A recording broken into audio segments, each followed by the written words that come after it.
وصفت أن أقبح امرأة في العالم.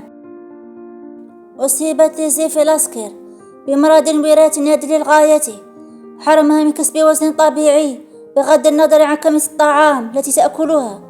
هذا المرض جعل عظامها ضعيفة، كما أضعف جهازها المناعي، فتك بعينها اليمنى حيث لا ترى إلا بعين واحدة. حتى اليوم لا يجد الأطباء أي علاج لحالتها.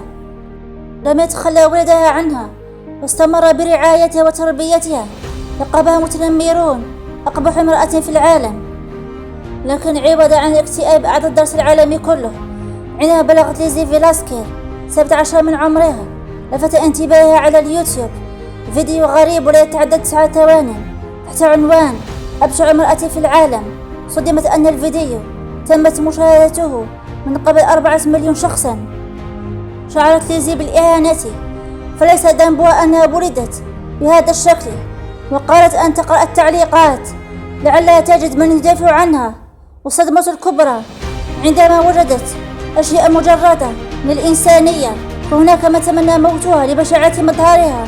آخر علق بأنه كان واجبا قتلها بعد ولادتها، لكنها حولت هذا الألم إلى طاقة إيجابية وقررت أن تصنع من نفسها إنسانة ناجحة تتحدى كل هذه العقبات، وهي تخرج من الجامعة وصار كتابا لها أن تكون محفزة لغيرها،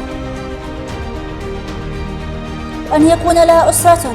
بالفعل تخرجت جامعة ولاية تكساس تخصص اتصالات، وأصدرت 3 كتب منها كن جميلا كن أنت، وفيديو وثائقي يحكي قصتها ملهمة. كما أن أنشأت قناة خاصة بها على اليوتيوب علمت من خلالها الناس المعنى الحقيقي لقوة الإرادة والرضا، وقامت بإجراء مقابلات متعددة تحفيز الشباب على النجاح والإنجاز، وأصبح فيما بعد متحدثة تحفيزية. ليزي سامحت من نشر لها الفيديو لأن اعتبرت أن ذلك غير حياتها للأفضل وجعل أكثر قدرة على تحقيق طموحاتها.